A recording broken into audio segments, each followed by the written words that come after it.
Cheers, cheers. We are here, and that means you are listening to The Unbroken Experience with Syndy B on Power 108.9. You all know I have an amazing show lined up for you tonight. Tonight, I want to talk about how you're pursuing your purpose, pursuing your passion, the challenges. People don't tell you. They always say, find your purpose and you'll just be wonderful. But finding your purpose also comes with heavy challenges. And so I want to talk about that tonight with my guest and of course your favorite co-host G Cool, and how that also shows up in our relationships. And you know, I've got that 7:30 crazy for you at the 7:30 hour, and that what would Sensei at the top of the 8 o'clock hour. So make sure you stay tuned in and share. You're listening to The Unbroken Experience with Syndy B on Power 108.9, and we'll be right back.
Welcome back.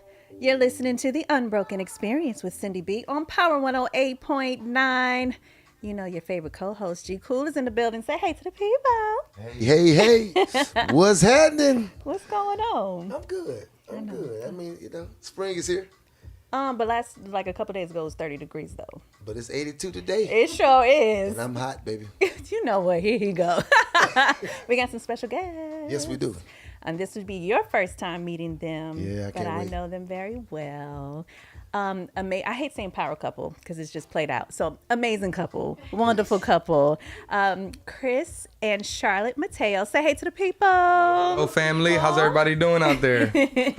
And also, you all can, they're Mr. and Mrs. Grow Your Business, but we know you as the Automation King, Yep. Chris. All right, so let's talk a little bit. We're going to get into the relationships and business talk a little bit later. That's when it's going to get real nice. We got our wine and all that ready to go. Yeah. Okay, but let's talk, and whoever wants to go first, tell everybody what it is that you all do individually and collectively. I'll start with you, Chris. So we do digital marketing, and we own a digital marketing agency. We've been blessed to be doing it for 10 years and been able to do it together. So I do the techie website building, automations, emails, text messages, follow-ups, all that type of stuff.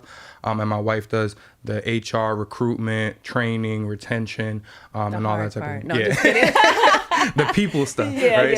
yeah. So we With the robots. I take care of the humans. Yeah, I take care of the robots. She takes care of the humans. Right. And we came together really just, in our relationship first, and then we just try to figure out how can we make the business, also feed into what we're already doing individually. And that's kind of how we just been able to grow and keep going and be luckily married and working together, but also doing business, growing the business, doing all that stuff, and the household and everything else. So it's been a really beautiful journey, and been blessed to work with a lot of amazing people like yourself and other, big influencers and power couples that we look up to, that we want to be around. Yeah. So we've modeled our lifestyle and our business around those type of relationships. Now, before you all got together, were you all doing business? Not together, but just were you an entrepreneur? I was. Okay. She was in the corporate. Okay. Yeah. So when we met, I wasn't actually still in school. I was. That's for my right. bachelor That's right. I degree. remember you saying that. And Okay, I so did Charlotte, Yeah. let's talk about what you do on the back end. That's a lot. all the things he doesn't want to do. Yeah. Oh, he's so blessed and highly favored. No, but except from that, the things he doesn't want to do, I actually focus more on all the team building. So actually making sure that we have people in the team that are answering our needs and our client needs, and making sure that they're trained properly, on board properly, that we keep growing, that we make sure that they also have a path with the company, that they can see a future with us. So that's really my part. Like I like to look for the little treasure, and that's people for me. So I find the best people for the best job. That's really what I love to do and what I'm passionate about. Listen, That is a gift. how do you deal with people like me? No, I love them. I love them. You know that already. you're ready and fired up to do what you need them to do, and they're not giving you what you. I think it's patience, and I think it's also there is no wrong people, or like I also always say, like there is no wrong job, no wrong candidate. There is always bad matching or like wrong timing. So I feel like this is really just that, like being willing to be patient, accepting that maybe it's not the right time. Maybe we go back to it later. That's right. But for us, it works today. It took us time, but we're here. That was the right time. We had to be patient. After the show. I will not let you exit this building. Be careful. Exactly. Okay, so you said you were in school when you and Chris met. Mm-hmm. And so you weren't entrepreneurial at all? No, I did bachelor degree, master degree, and went straight to corporate. I was working for the biggest employer in my really tiny country in Europe. And that was really just corporate. I had an opportunity at the time to become an entrepreneur. Someone that I met wanted me to build a business with them, but I was not really into it. And then met him. Yes. I got into it. So, right. So, speaking of relationships and business, because that's our theme for the last year. Tell them what last year was. Last year was about the jungle, dating and it being the jungle. Yeah. So as a relationship coach, have different various relationship conversations, but G has been with me for going on his 3rd year, and he would always say, it's a jungle out here, So I said, you know what, next year, which was last year, next year we're going to focus on like discovering, is this really this is really jungle? Cool. That sounds really I know, right? I know. She's spitting spice with it. Yes. She got it. That's the wine that's hit a little. That one is hitting.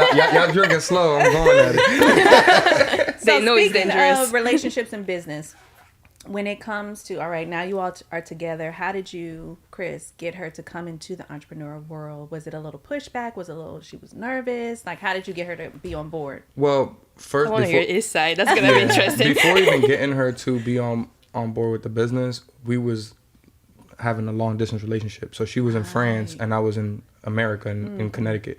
So we was already, a pond away, as they like to say, right? So that was already like the first barrier of the relationship of like, how are we going to make this work? You traveling to me traveling to you. How are we going to be able to just, while you're in school, while I'm working, how are we going to be able to just grow each other? You know what I mean? And that was the first barrier where a lot of things were kind of blocking that from happening, because she already like had a full career, had everything set up for her. Her family has a successful business over there. So she had a trajectory for the rest of her life, basically. And I just came in there like, coming with me. My daddy didn't like it. Yeah, so her family was like really against it. You know what I'm saying? Like, you gonna go to America with this random Dominican guy? Like, what are you doing? Right. So it's like, There's a whole lot going on. Yeah, so it was that, all of that turmoil of like friends, family, even with me, of like, oh, what you think you're gonna be with this French girl she's from France, she don't care about you, in the hood right now, like what you know what I'm saying, what you think this is gonna happen to you? Like, so it was this real like, am I really even good enough for her? Is you know what I'm saying? Like all of these questions on stuff. So even before the business, those were the real scary, conversations and questions we were having. And then once those got answered, where we were like, okay, for sure, we don't care what nobody's saying. We're gonna be together. We're gonna build our relationship. We're gonna grow. Then me and her, one of the last times she came, before like we was like, okay, we're gonna take this to the next level, and get married and do all these other things. We had a real long conversation on the beach. It was one of my favorite conversations, and I really told her like, I'm an entrepreneur. I've been doing this already before I met you for 5 years plus. So this is where I'm gonna keep going. Like, and I've never been able to meet a woman that could keep up with the challenge of me doing my business versus being in the relationship. So I told her, like, I need you to be in it with me. What do I need to do to make my dream big enough for both of us? You get what I'm saying? He said that to you? That's Oh, huge. you a bit mature. Yeah. Well, it's because He's a big baby often, but that day is great. it's because like we both have parents that've been together a really long time. Okay. So we both like knew that that's something we wanted, like in our relationship. So now it was just, and we both seen our parents are successful entrepreneurs. And they work together too. And they So work we also together. had this example of seeing our parents doing that successfully too. Now that's huge. That's very That's good. a big piece, very intricate to that. Yep. You guys know how to communicate. Exactly. No matter what's going on, you can communicate. And we seen it all. We seen it all, from the good, the bad, the ugly. They've been my parents been together since they were 13. You know what I'm saying? So like, so I've seen the whole thing. So I told her, like, my goal is I really want a Disney love. Like, I want to be together forever. So like, whatever I need to do with my marketing agency, luckily I do marketing, so I could really fit into any business. So whatever you want to do, you an HR specialist, then let's start an HR agency. You know what I'm saying? Like, let's do whatever we got to do. So I'll market HR. You know what I mean? Like, so that's really how we. That was the first idea. And that's how we kind of like brought it together. It was like, if you want to do HR, like, I know you got the corporate over there, you got everything ready, but you could come over here and help me and my cousin Kenny do what we're doing. We're doing media, we're doing funnels and websites and all this stuff, and it's growing, but we're stuck in the business. Me and him are doing all the fulfillment. We're doing all the marketing, all the sales, all of that stuff. They were really stuck in that loop of like getting the client fulfilling. Yeah. And I was like, we have to create mini yous. Like, we have to duplicate you. Yes. And it's kind of like how the perspective changed, because at first it was like, oh, let's create a HR agency that it would power with his marketing skills. And then it kind of became, no, I'm going to come into your marketing agency and actually bring you people so you can keep growing and So keep she doing a powered the good marketing agency with her HR skills. You know what? That was the switch. So that was really. She said she was the switch. Yeah, literally, Okay. it turned everything over. Like, as soon as she came in, like, we noticed our time being able to get back to us and be able to get more in towards growing the business versus like being in the business. Sure. Yeah. So that was a really, really crucial part. And that conversation on that beach was super important for our life and everything that we did, because prior to that, we were dating and we were having a good time, but we were still like, how are we going to make all this work? Like, you got a master's degree. I dropped out of college. Like, you got all this stuff set up over there. My family got a whole bunch of stuff set up in Connecticut for me. So it was like, we had literally two completely different paths that we had to like force back to come to where we wanted to go. I think that's also to. kind of the first time that I also told you that I would be open to be an entrepreneur. Like, I don't think I really had vocalized that to you prior facts. to that.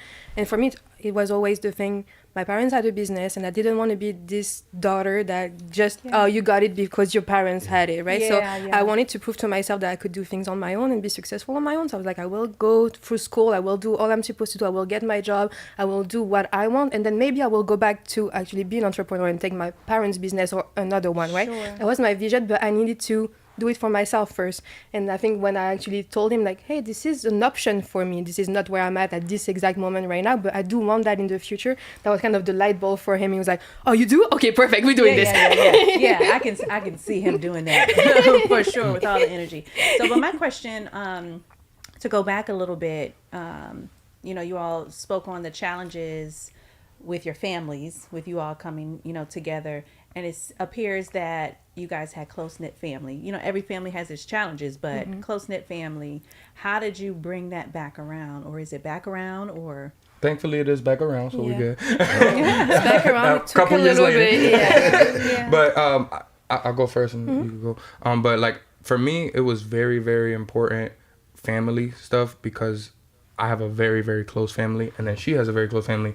And obviously, being entrepreneurs and us being the firstborn of our parents, we watched them go from nothing to $1 million plus businesses. Right. So literally, we seen them from a little small apartment to the biggest house, nice cars, everything. And they grew with us as we grew as adults. So it was a very, very sticky situation, because she was very integrally involved with her family, with just, not even if she was necessarily doing the business stuff with them, but if there was something wrong with the business, they would be able to tap in with her. Now she's across the globe, like, you know what I'm saying? So same thing with me and my dad. Like, I always did my business, but I was always supporting my father and what he was doing in his trucking business and box trucks and stuff. So I was kind of like doing everything at the same time. So when it became like, all right, we're doing this, that became a very like strict line in the road of like, I can't really keep going back and forth with you because I got to focus on my family now. Right. And that was the hardest part for me of like being a man and like I want to hold my dad down. I want to help her dad and her family. And it's like I'm torn of like, do I go for my dreams? Do I go for my dad's dreams? Or do I go for her dad's dreams? Like, and I'm just like, honest. what do we do here? And I was like, we got to figure out our own thing. Did your dad get jealous? Everybody got jealous. Yeah, Everybody it was got kind jealous. of tough. Like my parents didn't talk to me for almost a year and a half, which was really hard That on would me. be probably hard, because yeah. I was really close to them. I think it was just hard because they don't really speak English too well, so that they didn't even know him like that. So it's like you letting your little girl cross the entire world, and you don't even know the guy really that she's And gonna I'm a be black with. man. That probably didn't help either. But As a parent, you know, I cannot imagine my love you, baby girl. Yeah, like going off to with Paris. someone that I don't know. Like I don't know this person. Oh, just the thought of it. So I can understand both sides. On you all's side, I can understand that too. I remember being in Atlanta. I came to Atlanta at 17. I was pretty much financially on my own, 17, 18 years old. And I struggled. But I just knew that Atlanta was where I was supposed to be. I didn't know what I was going to be doing, but I was doing, you know, various things. And my dad found out that I was struggling. And he called and he said, baby girl, me and your uncle, we're coming down there. We got a truck. Pack up your stuff. You come back home. We have a job lined up. And at this point, I'm 19. I have a job lined up for you, et cetera, et cetera. And I'm not one that talks back to my parents at all. But so I said in the nicest possible, I said to him, I said, Daddy, you know, I've never talked back to you, but if you come down here, I'm either not going to be at home or I'm not going to answer the door. And he was hot. My dad doesn't really get upset a lot. Like only if you see him upset, it's because you've been disrespectful to an elder. Like he doesn't get there upset. is core values to that you don't want to. Yeah. But he was hot, and so I just had to hang up, and I didn't know what was. I didn't hang up on him, but we got off the phone. I was like, "So what that mean? Is it coming?" Like, but it was about an hour, but he did call me back and say, "I understand. It's hard for me, but I understand that you need to find An your hour? own You're way." lucky. It took a year for me. It took a little bit longer for him. My daddy's not having none of that. Like, and my parents were the same way, just the way you described, like, oh, but if you want to come back, we pay for your flight back, we pay for everything back, we have a job lined up for you, we talk to XYZ person, they all want you, and I'm like, but that's not what I want. Exactly. And it's really hard for, you know, for parents and their children, you know, on the children's side, it's like, but I gotta find my own thing, right? And the thing is, we realize this with our parents, are when they're, especially entrepreneurship parents, like they're building something and they're building it to give to you. So like that's what they're building. And so like and none of us like, wanted it. Exactly. So like we didn't even ask for this. So like Give me a job. Like you're ungrateful. And then it comes off like I'm ungrateful, but it's like, dude, this is hard work. This is a fall Better back. ways to go about this. Yeah, like My we can parents figure are not out that bad. Like their word is not as like tough her as your family dad. owns like a RV resort. So they own like an RV park, like So it's really and like they got vacation pool, vibe, vacation vibes, all tourists, that. things So it's like super that. nice. Yeah. So like It's still my work, dad, but it's not what not he does. it's different. But like that was really difficult for like just seeing that transition of like their dreams and their hopes of like, oh, my dad's gonna pass down the business to me and her parents are gonna pass down the business to us, and then we're just like, we're out of here. Like we have nothing to do with none of y'all business. We're starting our own thing over here. And they're like, marketing. My dad don't know what websites are. Like my dad delivers bread. Like he doesn't even know anything that's not physically involved. He's like, you're not doing not anything. work. So he's looking at me talking about robots and websites like, are you gonna actually work, bro? like what are you And, talking When do you about? go to work? my parents were also like, just what is this? period about like just not with America. They were like, why would you go to a country without healthcare? Why would you mean, go I feel to them on a that. country where you have to pay for your education? Why would you do all of that? You were born in France. Why would you leave? Like it's not Very that we true. like They've brought got you to some life in strong the middle of points, you know? Africa It's or like true. in a third world country. You're in France. You have why are you leaving? That was just baffling them. Like Oh, well, I can understand that. I can Love. understand. That's They the don't do only crazy way things, I no think. healthcare. Dominican, that's it. Any and everything. Yes, yes. So speaking of making those kinds of hard choices, you all packed up and moved here to Atlanta. I forget from where, Connecticut. but like, oh yeah, that's right. So tell me a little bit of background about that. Whose idea was that? It was like a quick move. I already know whose definitely idea. his I already know. You know, before the people. Well, love, you want to tell the story? Yeah. So we came for a conference here in Atlanta, the Circle of CEO. Oh, wow. And we had an amazing time. I think it was really impactful for you. And I think it was just the whole city was really just welcoming. We actually made great connection. And we had just bought an RV that we were working on because we were like, oh, 2020, you know, COVID, let's take the RV and just travel around, just enjoy it because we were just not working physically from a place. And then it was kind of like, well, we have the RV, why don't we just grab the dog, the RV, and we move to Atlanta? And I don't know why. I said yes. And here we are. Yeah. Y'all risk taking moves. The Listen. spontaneity. Listen, and It was really for like me. 2 weeks after this conference, we were here, back here. Yeah, it was 1989, 40,000 miles on it. The old RV We that never we drove had. it. Never drove it one time. Besides Like, we driving didn't straight even to know if Atlanta. we would make it. We didn't know if it was making it to New York, to Boston. I know exactly when you got to the 89. Push it to the.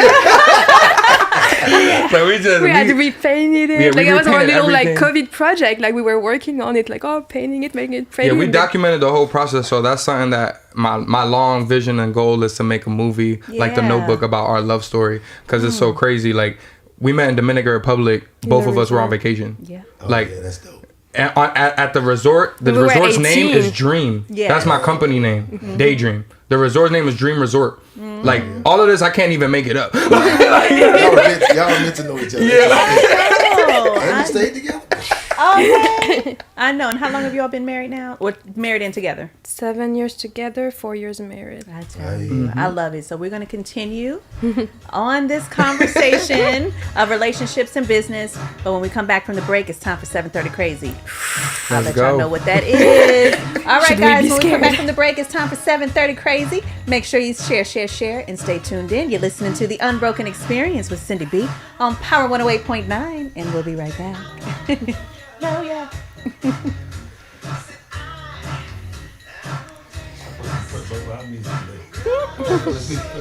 You see that? I did. I didn't hear it. I would die for you. Did I know that? Relationships and business. Yeah. Yes. That was 30 already. We're already at 30. It's That was 7:30. fast.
Welcome back. You're listening to the Unbroken Experience with Syndy B on Power 108.9. It's time for that 7:30 crazy. You ready? I'm ready.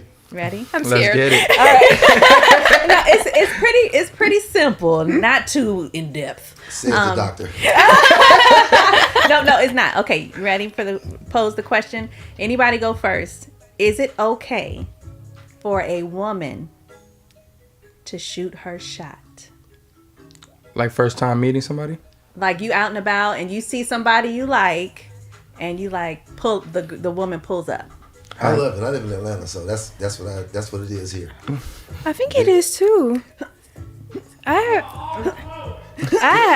don't see a problem with it. I don't know. Like, Cindy's go for allergic. what you Cindy's want. allergic. From across the way right here. That's a big I like it. I like it. Yeah. I think it's a good. I think if you're It's a this type go. of girl that love to go for what you want, and you know that's what you want, then why would you wait for the guy to wake up and be ready for it? I believe. Sometimes I think- they need drawing. Like I they think- need you to show them the way. I'm okay showing them the way. I think there's a fine line. So I think there's like depending on the subtlety and the thirst of the reach out. Yeah. Okay. It would be acceptable if it's like for example, like her, the way I met her, she dropped into my dad's hands. So we opened the door to a club and I she was missed the coming step. in and she missed the step and landed in my dad's thing. And then she saw me and was like, "You're the guy from the stage," because we was at the resort. She was like, "You're the guy from the stage." So kind of she shot her shot. Like, and I was Oh like, no, I don't call that shooting your shot. I don't know, because I started hitting I on call her right that there. I knew that was positioning. the little. I call that positioning. Hold on. There's some cap going on, Doc. There's some cap going on, Doc. Okay. Positioning. I'm here for Okay. So we're showing the Positioning. lighting signal, like it's a red or it's green, but we don't I'm here for do the more. positioning. So, okay, here's one. I'll give you an Okay. example. All right. Let's say I'm at the bar. I'm by myself, per usual, and I turn around and you're right there. Not even right there. I'm just coming from the bar and going back to where I'm going, and you say hi to me. You like me. You want to get my attention. You say hello. You want to do that? No. Wow. You've been gone too long. Don't do that. It Don't says do on the that. commercial. You know what? I don't believe I'm not here for the shooting your shot but I am here for the positioning. I'm here for what So you explain did. the difference. Watch this. You pick. She old. Now watch this. Trying to hold it together. Okay. So, sitting in the right place, walking in at the right time. Batting your eyes at the right time. or just like, a flirty eye and turn back to what you're doing. Giving the right signals for the involved- confidence. If it's a group of, not a group of people, but like people around you and in the why is he looking at what? Because you still watch black and white movies. So we know. Dang. Oh my gosh. What do we call that in today? Do we call that hitting on them? I mean, those booze are ancient. Those are ancient. We I don't we believe taking so. those as clear signs. Those are Honey Bun clear. see that, he with it. Honey Bun, he know what to do. And she go blinking again. If I see you blinking like that, here goes some eyes. With your eyebrow. You alright over there, sister? Damn, your blinking ass. You know what? I believe that it works today. And not just not hypothetically speaking, but I know, and I'm gonna have her on the show when you're here. She like to And see me she's get my ass over whooped. 60, and that woman knows she is all feminine, but she's very powerful in her profession. But she is a purr kitten, okay? And she would never, ever shoot her shot. Not ever. And she's running circles around these young girls. My question is, women like that are positioning, right? Yes. Why do they get upset when the position was bad positioning? What you mean? Like, so you put yourself in position and I walk right past your ass. That's right? okay. That means you. But why do they get upset? See, you've Oh, been out the game too long. They get upset. If I walk past that ass, and they see me later, they got an attitude I've never seen. And then I find out that they feel like I overlooked them. I'm like, You can do see the know experience. that You've been within yelled at, yeah. right? Listen, I live in a Atlanta. real It's more women diva. A than real men. We gonna talk diva about does that not get upset, Um, honey. A real diva does not get The upset. real divas are 65 years old. How about that? Retirement is in the building.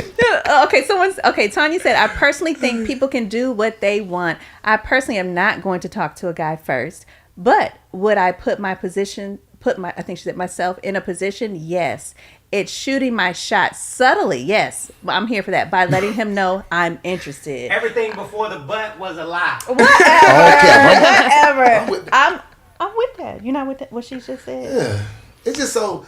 It sounds like an entanglement type of word, like where y'all using positioning, where it's really just y'all shooting a shot too. That's the way we shoot the shot. Be honest, because if you come into the I game feel like with shooting that your kind shot is actually being forward. But you already identify that you attracted to the man the same way we identify we attracted to the woman. Right. So we just more like obvious about the shot because we're gonna, hey, can I get your number? Can I take you out? Whatever. I need you to do that. As No. the man.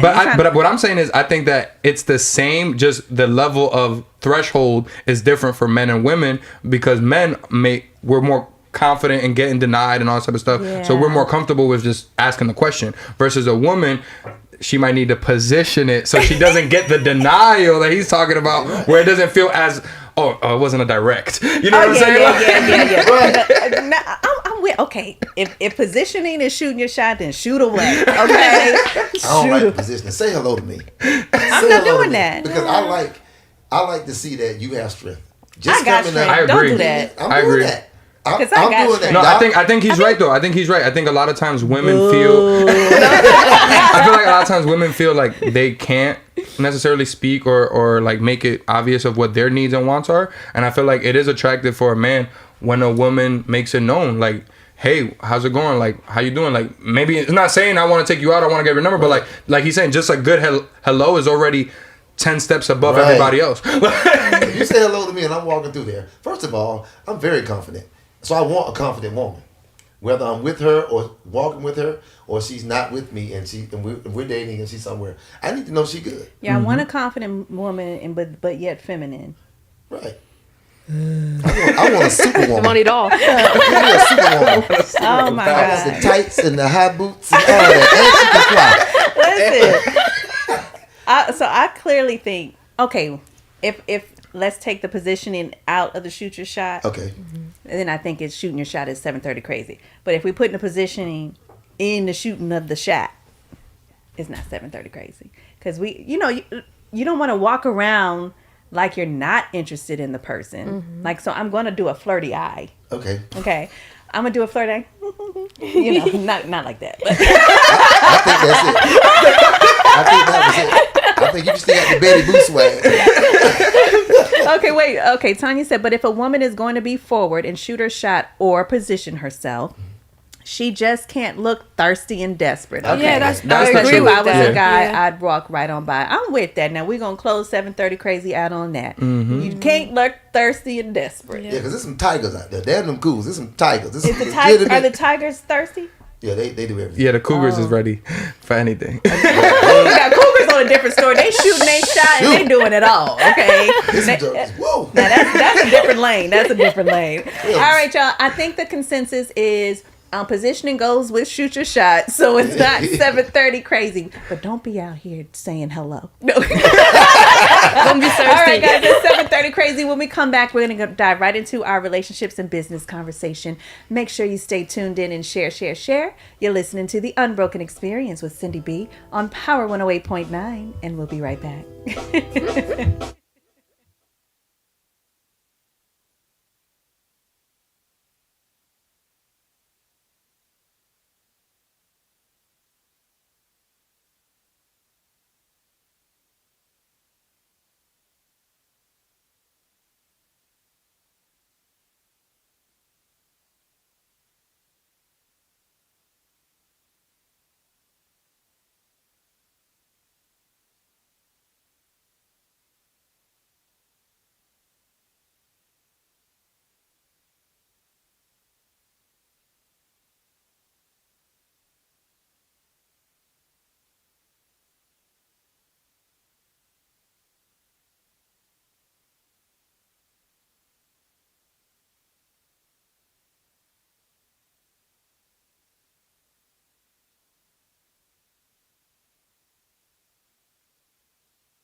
Welcome back. You're listening to the Unbroken Experience with Syndy B on Power 108.9. We had a hilarious 7:30 crazy conversation. Our conversation for tonight in the relationships and business realm is when you're pursuing your passion, when you're pursuing your purpose, the challenges that come with that and how that can show up in your relationship. But first, G Cool went on a speed dating, and because we got we got to get to this before we get to the real conversation. I want to hear about it. I need to know about this speed date. First of all, who invited you? Actually, Jason, hold on, they missed it 2 weeks out. Yeah, I saw they was doing that. Did they put it on? Yeah, they actually helped co-host it. Okay, all right. So you decided to go because I remember you telling me I you weren't wasn't sure if you were going to go. And I told him, I was like, if you go, I need to know. We all need to know. So I don't know how it went, and I need to know. Damn, I'm nervous. So listen, I go speed date, and I don't know what to expect. I have no idea. Never even done it. All the shit I've done, I've never done speed dating. Right. And so when I get there, the women look so focused. Oh, she was on a mission. They look so focused. I'm like, start drinking. What's going on? Like, relax. And then it wasn't a lot of guys at first. Like guys, those one of them things. A lot of dudes in Atlanta. I mean, it's really our playground. So it's so many women to men here. So then it started, as time went on, you could tell the guys kind of want to get there late. But they kind of knew that. Okay. So they waited. And then more guys came, we had a whole huddle. And as I'm in the huddle, I started to realize, the dude's nervous. They're nervous. Like, I don't know what to expect. So I got this spray. I got the old school with you. I sprayed the Banaka.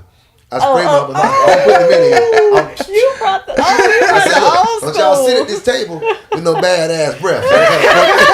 Rule number one. That loosened him up. Okay, that loosened him up. That was the icebreaker for the night. Okay. So I gave the guys that. And then once I went first in, I was first one in. You only get 3 minutes. Okay. And when I'm sitting there, actually everybody I talked to was their first time speed dating. So it was put on by a group that had dope. Every woman I talked to was really amazing. Okay. And I'm sitting there telling the truth. That's my first flaw. I realized. I'm telling the damn truth. But guys can do that. Females. But when I told the truth, they started telling the truth. But I could see in their face they were so refreshed. It's never the entire truth when it's a woman. Man who's actually being honest. Like, so what you mean? What was like the difference of like how you the face? Hey, how you doing? My name is G. I think I had G. It just had G on it. Didn't say cool. It's like, G, what does G stand for? And I told them my name. I was like, but if you call me that, you don't know me. And they was like, yeah, they told me their name. I said, so I'm just get right to it. We only got 3 minutes. I'm divorced. I got 2 kids. They're like, okay, me too. I said, I haven't been dating. I've been broke up for almost 6 years. But when me and my wife were together, we were swingers. So now they're like, what the hell's going on in this conversation? And they got me somebody right away. That's how you started it. That's it. Like, you only got 3 minutes. You get match or pass. That is beautiful. Right. Swipe left, I've been swipe right. outside. What you want to do? Leave me alone, man. Leave me alone. It's not for you. I'm telling you, I know what I'm doing over here. Don't hit me with the batting of the eyes and the blinking. That bullshit don't work. You gotta know what you want. Then I go on and better say, be certain. Yeah, but I'm not slick. I'm talking to them like they know what the different lifestyles are.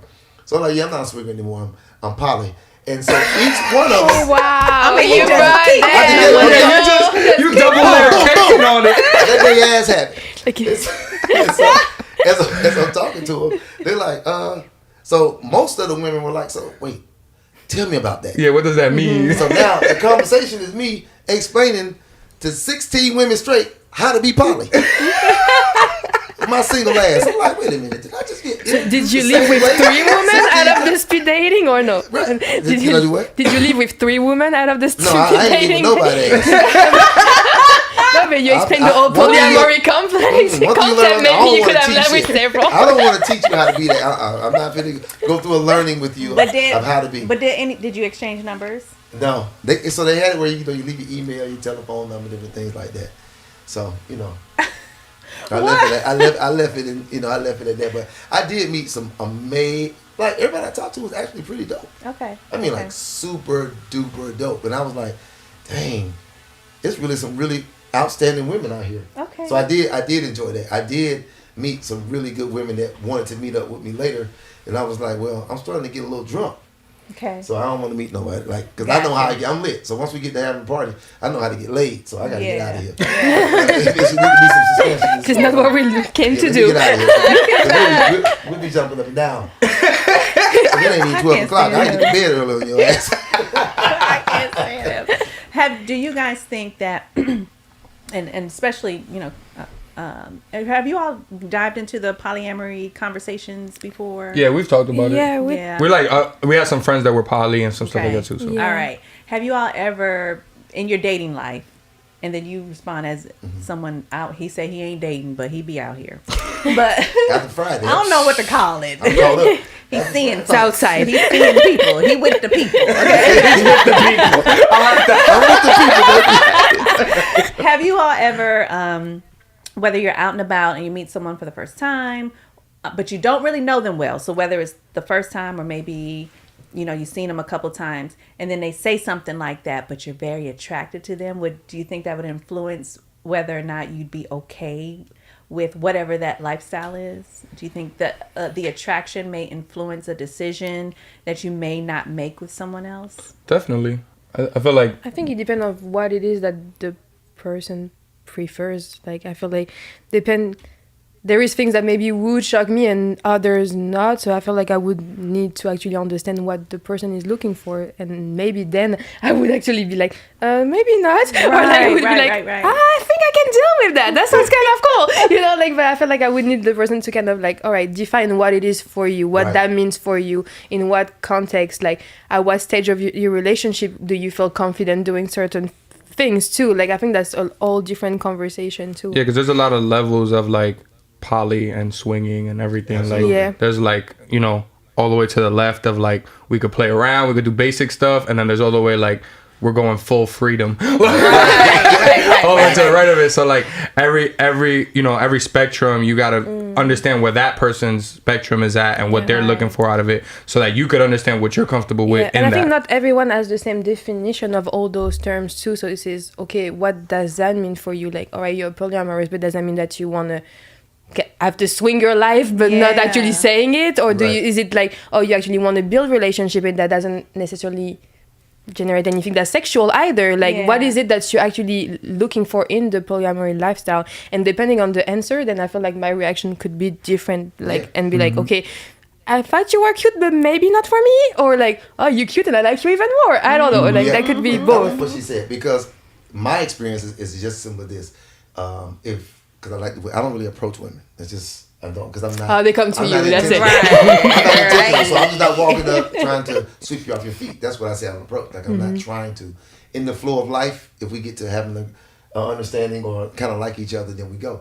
So what happens is the forward women will be asking me questions, and I tell them exactly like I told the women I was dating. This is where I'm at in my life. I haven't been dating. I'm not really, because I'm not intentional. I don't plan on getting married and having more children, or being in anything where I have to really be responsible for you right now, raising kids post divorce. So, and I'm an entrepreneur, so I really don't have time to think about if you ate today. Right. So what happens is, when I tell them I'm poly, it's always a shock value if they're new, right? So then they realize it's fine. Like, we don't have to do any of that. I really can be just your friend. I can really just deal with you in a business format. Over time, this is what happens. Over time, whether I interact with them continuously or they see me later, they go get in different conversations. And when they, especially the one that's been gone like 18 months or so, they done lived and dated and been in a relationship, they come back with a very spicy energy. So I want to talk to you. I want to do this. Let me tell you what I did. So they can't wait to meet somebody who actually lived it. Who's comfortable with that. Like, so now they realize that, oh, these people really be lying, and then this guy was honest and told me what was going on. Because most men is gonna say, I'd rather cheat on you. Like not say it, but like they rather lie and say, I'm with you and da, and then I'll go cheat on you, versus you saying it, hey, I'm here, I'm poly, this is what it is. Are you open with that? You know what I'm saying? Okay. That's way more transparent. So that makes me, I haven't asked this question in a while, but I usually always ask first time guests this question. I'll ask this question. We can have this conversation before break. Do you believe that monogamy is like in our DNA? That's a good question. That monogamy is natural. That's a hard one. That's a good one. Charlotte. Oh, he just gonna put it on her first. She gotta go first on I'm this. always like that. The tough question not for me. I gotta ride with her. Don't start. I'm actually not sure. Like, I don't think it's actually natural. I think that's really something that has been like taught to us through religion, through society, through like I think it also comes from the time where we didn't have pills and like woman, if you're pregnant, you need a man that's gonna be responsible for this baby. You need someone that's gonna own into this relationship. I feel like that a lot of that like change also with women actually having access to birth control and everything, and I think that's kind of revolutionizing the whole relationship mode in general, right? But I don't think we were born to just be in a monogamous relationship. Is it what we have as a standard right now? Yes, but I don't think that was really what we're intended to be. Like any other species, they're not. Like, you're not really like connected to one person. Go see a dog, go see a cat. Like, they don't have that. Like, it's really just us, and it really comes from the education that we receive, either from a religious perspective or from like just what society taught us was good or bad. Like, but I'm not sure like the human themselves were supposed to actually follow that rules. Like, what's our need, what's the animal inside of us wants. I don't think it's monogamy itself necessarily. Like, Yeah. What you think? Yeah, I would agree. I think that I think that we emotionally want longevity and that legacy, safety, and yeah. that safety, that legacy of like knowing our I'm kids gonna are be going to be loved. part of this lineage and things of that nature.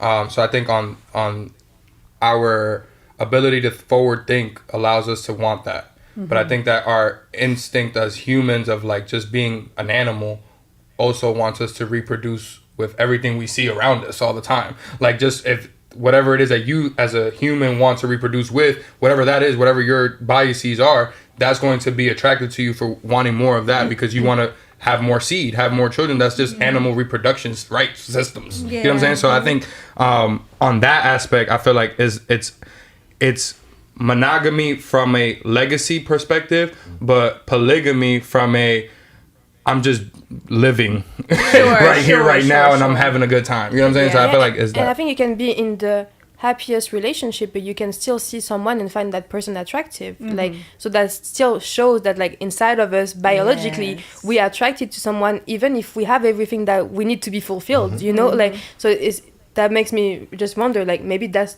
just not the way we're supposed to be, you know what I mean? Like, that's the way we are. Yeah, because like, that's a bar. Like, you can be really, really super happy with the person. That's the love of your life. You don't want to change that. You want to be in that relationship. But you see someone handsome down the street, you, like, you. No, but it's also like a lot of relationships. Still attracted. You hear the jealousy between the couple of like, oh, okay, why you looking at her or why you looking at him and this and that and da da da, and it's like, but it's like we're all human. Like, everybody looking at everybody. Like, we want to admit it or not. Like, you gotta have your side blinkers on so you can see to the side of it. But like, at the end of the day, it's all human, natural. It's just how do we actually respond to that? How do we actually interact with that? And how do we actually converse and communicate about those thoughts? Because those are gonna lead to the next steps. So if you're bashing me every time I look at something or someone, now that's going to lead that I can't express those thoughts to you. So now that's going to lead to me cheating. You know what I'm saying? So like, it's about those open communications and having those subtle cues of, okay, why do you like that? Or what does that mean to you? Or what is, let's talk about it. How could I be open to getting there or doing something like that or whatever the situation is for both of us, but how do we both build each other so that don't feel as such a quote unquote burden and it feels more of like a journey that we're on. Something that you cannot talk about. Like, I'd rather actually be aware of what he likes, what he doesn't like, what excites him, what doesn't excite him, rather than him like just looking at the first girl that he sees on the street and I'm like, what is it? Why? Like, let's talk about it. Right. Like, I never want to be in a box. What was your introduction to the swinger lifestyle, the polyamorous lifestyle, and how did you switch from one to the other? We were also a actually question. monogamous. We were together 3 years before. Actually, we were together 3 years. We were married for 3 years. Okay. So we were together 3 years. Then we got married. And then we had a separation. I was in the service. I went out. I was being stupid. Came back, and then we became separated. My mental was just. I was young. I was stupid. Yeah. So we separated. Then we got back together. When you come back together, you're trying to mend. Right? And so as we're mending and we're working, months go by, and Michael Bazin is on the radio. And this was back when he was speaking about swinging more, trying to educate the culture. Okay. Michael Bay's a radio station here. Yeah. Well, actually, he's syndicated. He's all over. Cindy, yeah. He's all over. So now, yeah. he was talking about swinging a lot. So one day we were riding. I had this Cadillac. Never forget it. We were Of riding course one day. he did. No. Gotta put that Cadillac. Swinging in a Cadillac. No, that Cadillac. So we riding and I turned the radio down because I'm finna ask her, what do you think about it? Yeah. And when I turned it down, she at the same time say we cut each other off, and I was like, "No, you go ahead." And she asked me, "What do you think about it?" I said, "I was going to say the same thing to you." And then from there, we did a little history. I mean, a little research, and we found this website. On the website, it shows you all the swingers in your neighborhood. What? Right? What? Like, it shows you people that say we're swingers, and this is where we are. This is our city. It was like 0.1, 0.2 miles away, 0.3. So we live in a complex. Wait, you talking about 3B? So sometimes this is when we understood that we weren't crazy. Okay. You're not alone. Right, So right. we're newly married, 3 years married, and we're driving around. You might go somewhere and you see somebody like you, but you're like, well, I got my ring on. They must know I'm married. They must know that I'm off limits. So that shit don't work. Right. So they probably was attracted to you too. So we went to our first meet and greet. Both of our hearts are beating out of our chest. Right? My heart beating out of my chest because I'm like, I just know too many people. My thing is, I just know too many people. I got this barbaric mental, like, this is mine, and all that kind of stuff. And here I am opening it up. She doesn't understand what it means to be open up to these group of people that I was around at the time. If they find out what your sexual capabilities are, I don't want your name in the streets. I'm just being protective husband. You know what I mean, on that shit. So we get to the place. I could be a hoe. You cannot. just dumb as hell. This is the hoe in the house, okay? You're not the hoe. So I was just so protective of that, just like anybody. Of course. At the time, I was just there at that point in my life. So we go into the place. Okay, we're cool. They look familiar. All right. So we sit down. We're having a good time. I'm sitting next to the couple. They catfish, so they don't like who they said they were. So I'm kind of disgusted, but it makes me more relaxed. And like his arm is broke. You know what I'm saying? He got a cast on. Not the broke arm. Like, he looked like he was buff in the picture. He wasn't. She looked smaller. She had longer hair. It was just not that. They lied. Just the physical part, but they were really good people. Yeah. Like to know them, like, they were really cool. But we didn't understand that then. We was all physical. That's all we were. We trying to get fucked. Okay? So this ain't it. No relationship building none out of here. that. We just here to fuck and party and get out of here. So my forward ass, I'm just keep talking. We dancing and stuff. So we sit down. Now I'm relaxed. I had a few drinks, and I look to my right. Damn, it's a group of guys from the gym I hoop at. Right here. No. They sitting right beside this big ass swinger party. And we over here rubbing and touching and biting ears of different people and shit. He like, what is AG? I turn around. Oh shit, heart, there go that heart again. That heart beat like hell. You're like, man, what the hell y'all got going on over there? But they was doing a swinger club too, or there was something different? We're just in a regular place. This is back when you. So it was a regular place, a restaurant type of thing, They and do everybody have was. those. I don't know we got about swinger now, but bars they up do. here, but this was not a swinger bar. They Okay. just didn't. They just said let's have a meet and greet. And they invited a bunch of To a couples. spot. Got Okay. it. So we were pretty new, like a group of people. I can't deal with it. It was that. Oh man, like the horror stories I got. Man. So what happened when they seen you? All right, Joe. Okay. We gotta take a break. Y'all better tune back So many in. questions. Forget about passion and purpose. Okay. All right, guys. We're gonna take a break. When we come back, it's time for What Would Syndy. We ain't even got into passion and purpose at all yet. But when we come back, it's time for What Would Syndy Say. Make sure you stay tuned in and share. You're listening to the Unbroken Experience with Syndy B on Power 108.9, and we'll be right back. Yeah.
Welcome back. You're listening to the Unbroken Experience with Syndy B on Power 108.9. It is time for What Would Sin Say when we try our best as swiftly as possible to answer the questions that you slide in my DMs or send to our email or the radio station. And we do our best to answer as swiftly as possible. Michael, always reason we call him the voice during this period because a lot of times he's not on camera. This shit is not gonna go good. It's your last season. You know what? Okay. All right, Michael, what you got for us? My ass is back there looking for them. You know, get it together. All right, here we go. First question. If your partner says that they do not like the fact that you consume liquor, and if they could do so, they'll leave you. Is that controlling? Or is that a concerned partner with a boundary? If it's obnoxious drinking, then definitely it's a concerned partner. Mm-hmm. If it's like one drink and they're bugging out, then that's annoying, and that's not with that. All right. I think I would have a similar answer. Like, depending on the amount that you actually drink, like if it's a lot, yeah, you can be a concerned partner wanting to actually help and nurture and making sure that the person is actually okay. But then if it's just that person that, oh no, you cannot have half a drink or it's a problem, then yeah, no. Right. It can be. I agree with them, but what if somebody changed or they just started to get real healthy, and they say alcohol's not good for you? I'm changing. You should change. I don't like that. I don't like that. I don't like that. That could be one of them Let me things. change on my own time when I'm ready. Well, not even that. Like, that's like, let's say I eat because I eat pretty healthy. I don't eat a lot of greasy food. I don't eat anything. But let's just say my honey bun decided to go vegan, and then you post a lot of things. Well, you don't force it on us though, but you post a lot of educational things on seafood and all those kinds of things because you're vegan, right? Vegan. But I'm not there. But I don't eat bad. Like, I'm not tearing up myself, Right. So I would be very disheartened if my husband were to force his journey on me. Now, it's one thing if I'm diabetic and I'm over here just tearing up the cakes, the Krispy Kremes, I could see that. But for you to force that on me is not very loving. But then they said if I could leave, like it's almost like it sounds like a threat. Like, oh, I'm gonna need you to go. Stop that or that. I don't like that. Yeah, I don't like ultimatum. that. Tell me you don't like that. Tell me how you want me to change it. How you want to help me change. Maybe how we can do better together. But don't tell me lead it's by like example. I don't think that you need to now, unless someone is dealing with health issues and they consistently don't go along the journey of getting healthier. That's a different story. But let's say health is not the thing. Like, do you? Boo. Okay. And then, but if I see you not, let's say that there was a period you were overweight and then you're looking great and you're energetic and all those kinds of things, that should make me want to do the same without you having to force me. But I dated a Muslim. I was gonna get into that. I dated a Muslim for a short period of time, and he smoked weed and everything. Okay, he drank, but he did not think that I should drink. And I've been a wine drinker for a while. And when he would come over, I'd put the bottle of wine on the table. Just so you know, like, don't come over here with that. I'm not Muslim. Okay. Don't come over here with all that. I'm going to have my wine. I don't say nothing about you and your weed as long as you don't smoke in my house, know. And let's keep on moving. Okay? Like, you can't change me. You're dating a Christian. Okay? See, I like that in the beginning. In the beginning, you say that. Yeah. I ain't got hooked, but my kid's mom was Muslim. Yeah. So I'm from the South. I eat pork. Yeah. I eat pork chops. Yeah. I ate sausage biscuits. That was a way of life. Sausage, egg, and cheese biscuit. Double up. But see where you are now. You got on that journey on your own. That was the hardest thing to do because she waited until about 18 months. I'm hooked. I'm all the way in. I'm love bug. I'm stuck. One day she said, "You ain't gonna be kissing me. You keep eating them sausage biscuits." I don't like that. Oh Like that no! either. Not the bacon, egg, and cheese. Back then, that's what you had me in a chokehold. Yeah, you got it. Fuck this sausage biscuit. Keep this bacon. I go home, my dad like, you ain't eating nothing? I don't eat pork no more. Oh my gosh! I just saw shit fly. Let me get down. All right, what's next? You were into that, huh? That was good. Coochie or pork chop? Coochie me, baby. That's one way to go healthy. I don't think I should have took the whole thing. You think I'm a grown man? Right. Alright, here we go. My husband works for an up-and-coming startup company that has a lot of potential and connections in the medical field. With every success story that he comes home with, a small part of me dies inside, knowing that there will be too much more stress on him and that much less time with our family. How can I be supportive and excited for him instead of thinking about what we'll be losing? Oh, I missed it. I think she's saying like she don't want the husband to do more entrepreneurship stuff. Okay. Well, no, I think it was like, why are you like, you had a gummy for real? Yeah, Like a real gummy pie over there. but hubby is doing his thing, and she wants to be supportive, but all she can think about is every time he escalates. She thinks about, not that they're experiencing it now, but she thinks about less time with the kids and all that. She feels like as he's winning, she's losing from her And she may perspective be of losing like, 'cause it's hypothetical, yeah. might be losing the time with him, might be losing But I the think time it's with the honest. family. I think that's an honest emotion, honest concern, or not necessarily concern, honest feeling. You know, as I have matriculated in my profession, I even think about it for myself. Like, how's my husband going to feel? How are my children going to feel? Am I still going to be present? You know, I get nervous. You know, sometimes like I want to make sure that my kids don't say that I wasn't present, which they wouldn't be able to say that past. But as I continue to go, you know, and I communicate pretty well with them and let them know they're super proud of mommy, you know, super proud. They Google me and they show their friends at school, like everything. And they're too cute. You know, but I personally, you know, think about it as well. You know, when my husband is doing great things, I just think about it all. So I think it's a honest feeling. And I just think it just takes communication and just open, constant communication, you know, with what the game plan is for the household. Yeah. I would recommend not to actually let like those fears just build up without actually talking to your partner about it, because I feel like it's easy to get in your head about it, right? And really like you build the entire story of your own, like that's gonna happen and this is gonna happen and everything's gonna go bad, right? But if you're actually able to voice that to your partner and say like, I really have this fear that you're gonna be away from me, that you're gonna do that's gonna impact our relationship, our kids, whatever.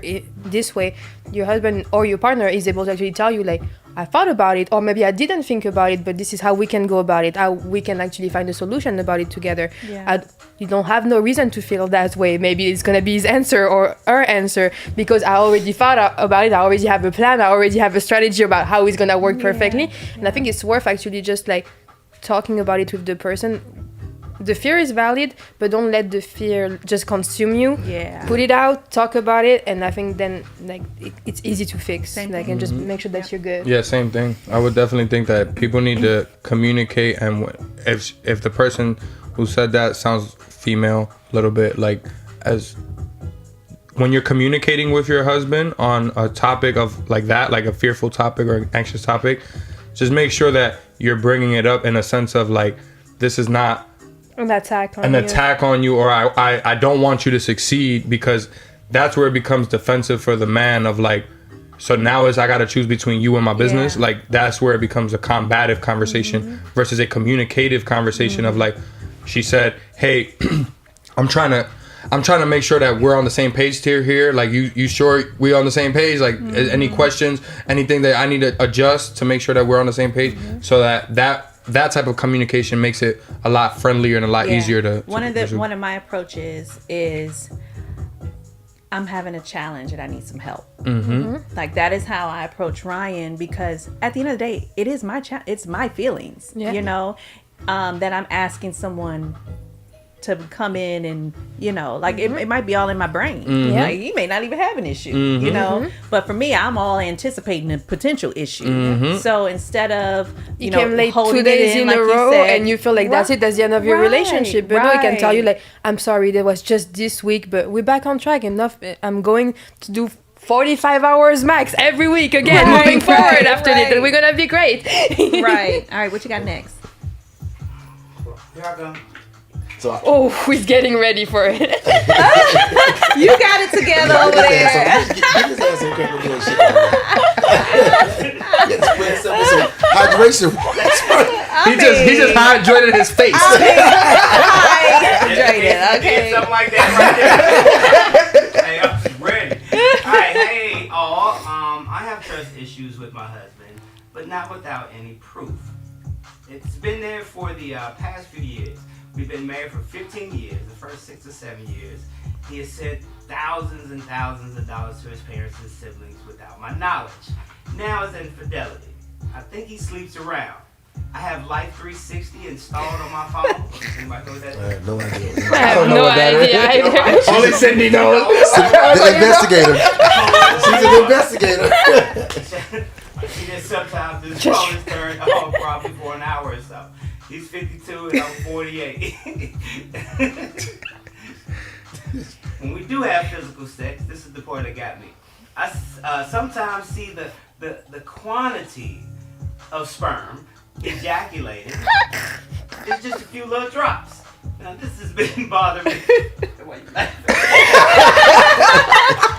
This has been bothering me for a while now. Is it possible to hire a private investigator to find out what my husband is Oh doing? my God. Damn. I'll be back.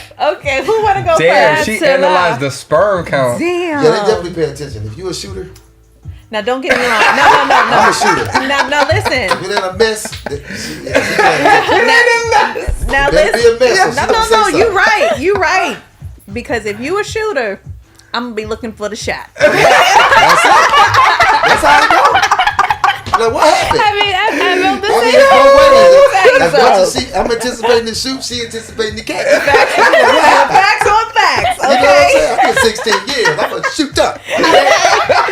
In the wind, money. Listen, okay, and that's a fact. What was the other thing she said? Oh, the Life 360. Oh, and his battery. So what is Life 360? Okay. No. Okay, we're getting into it. Now I want to No, know. Life too. 360 is just an app, and so our whole family is on it. Our kids are on it and things like that. So we got it when the kids had start, sports and all those kinds of things. But we on it with each other. The one who's on it the most is my son be tracking me. Okay. But you get to see, you see where everyone is. But let me tell you something. If one of their phones go offline, I'll be like, your phone offline, put it back on. Oh, because it just shows like it's off the grid. GPS. Yeah, it'll That's show your it. location, Yeah, okay. your location. It's basically location.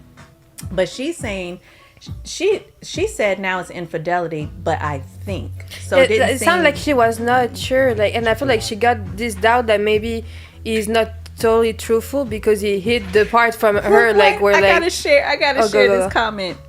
Tanya said, "I'll help her. I found missing people and everything. A lot of investigators won't do it because women can't handle the truth, but she can take a few pointers and find out for herself. Drop your Tanya, website. get off, Tanya, right now. Go offline, Tanya, right now. Oh gosh.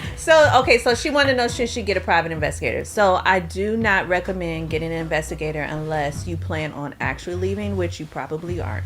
I agree. I just really, most people aren't ready to leave until they're ready to leave. But it is a waste of money. It's a waste of time. It's a waste of emotion and energy if you do not have the intention Of leaving. leaving. I agree. Yeah. And if you are looking for a way for him, let's say you present what the private eye gave you, and he's like, and he gives you this whole story, you just waiting on the story to stay.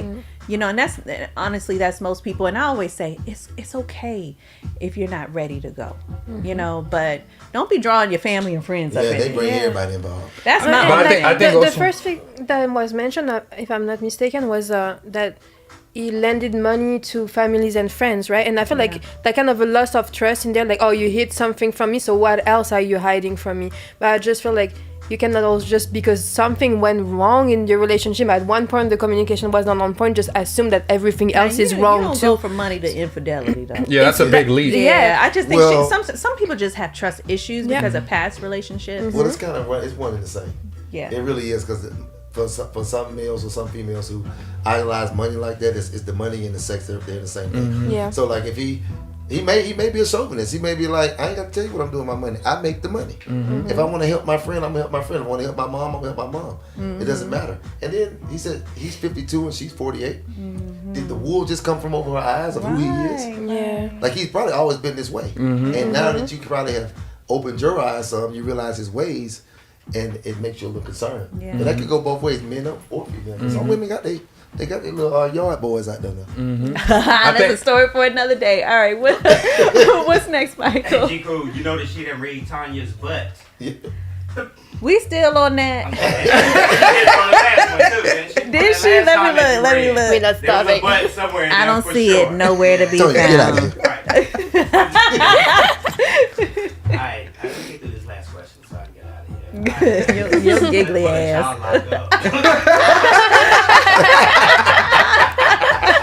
Alright, here we go. My husband and I have had an ongoing disagreement that I'm desperate to attempt to solve before it gets warm.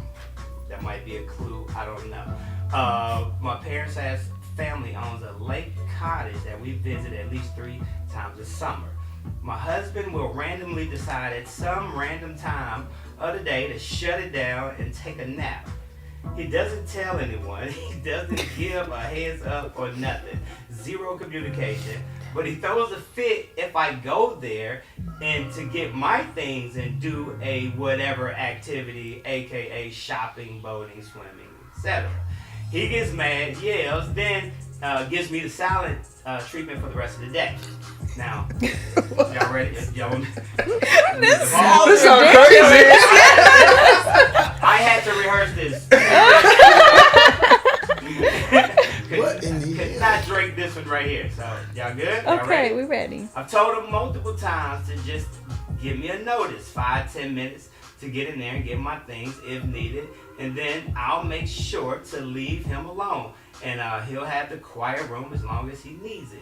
He thinks this is completely unreasonable and that he should have free reign to nap anytime. And if the door is closed, I need to wait to enter into our bedroom. I think it's completely unreasonable to expect me to miss out on I'm trying fun not to bust out and be laughing. shut out of our room for hours when he could just let me know, help. Girl, I'm Mike. overwhelmed. This is what being married a long ass time and I'm sick of your shit, dude. It's my nap time. Get your ass out this house. I got this one rule to myself. Get out of here. And no, I will not give you a heads up. This is what happened to me. That's what I'm talking about. Every time I say something, I'm talking about that sink. All that shit on the sink, I'm finna lose it. Lose it. That bathroom sink is He my... is through with you, honey. He done. He going in that room to get some peace and the quiet. alone. No, I'm an avid napper. I nap pretty much every day, even if it's for 15, 20 minutes. As an avid napper, I'm gonna go nap whenever the hell it hit me. Okay, period. Don't ask. I'm not about to make a PSA. Hey guys, it's nap time. You know, Like you're a toddler. right. Like I'm going to take a nap wherever I feel like I'm gonna take a nap. Now, on the flip side, if you got to get something, come get it. But don't come in making the most noise, turning on all the lights. That's the problem. Yeah. It sounds So like she she a talker. she probably doing the It sounds like most. she didn't talk. It sounds like she in the Baby, room. you trying to nap right now? Like, hey, I honey. was snoring. Professional napper. And when I say professional, this yeah. guy loves nap. I never nap. I can't do that. Like for me, like I need like 45 minutes just lay down in the dark to just close my eyes and be okay. So by the time I'm asleep, it's time to wake up. It's not worth it, you know? So I don't do it. But he loves it. But like, he does. Go to sleep. If that makes you happy, that's what you need, go. But like, he also let me leave around it. I'm not disrespectful. I'm like banging doors and Yeah. like moving the house around while he's Yeah. asleep. But if I need to go pick up something in the room because I need to go somewhere, I'm gonna do it quietly and it works, you know? Like, I think you can make It's it a work. balance. Yeah. Well, I just Respectful think, on both I don't know how sides. long they've been together. I can't remember if it was on there. But even if they've only been together 2 years, he seemed like he's a napper. So he probably more than likely naps right around the same time each day. you knew that you wanted to go play in the beach, go skiing, or whatever the hell it is that she says she need to go get from the room. Go get it. Or just come in there quietly and don't make all the noise. Okay? He done locked the door. It's over with. He done locked it. It's to the point where he locked the door. I would lock the door too if she was loud. Sound like a talker. Like some people just Yeah. will talk to you while you sleep. That's My eyes are closed. I'm now that's laying my down. now that's Is my it not son. obvious That's what my I'm doing? son. That's my son. He'll come talk. I'll be like, I'm asleep. Eyes were closed. I'm under the blanket. I'm going. You I'm know, going. You had all this and he don't see none of that. Okay, he like, mommy. Oh, I got this thing I want to show you. Get out of here. And me, I'm like, and depending on what it is, I'm like, okay, baby, you know, I'll look at it when I wake up. But then he keep going. And I'm like, I'll sleep. Okay, I will be right out. All right, y'all. That's what would Sin say. When we come back, we're gonna try to be serious and talk about because it's very important, especially as couples. G's been in a relationship, and we're all entrepreneurial around here. So, how does following your purpose, following your passion, the challenges that brings, but also how that can potentially affect your relationships, whether you're dating, trying to find the one, or you're already married. We're going to talk about that when we come back. Make sure you stay tuned in and share. You're listening to The Unbroken Experience with Syndy B on Power 108.9, and we'll be right back.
Charlotte's Welcome back.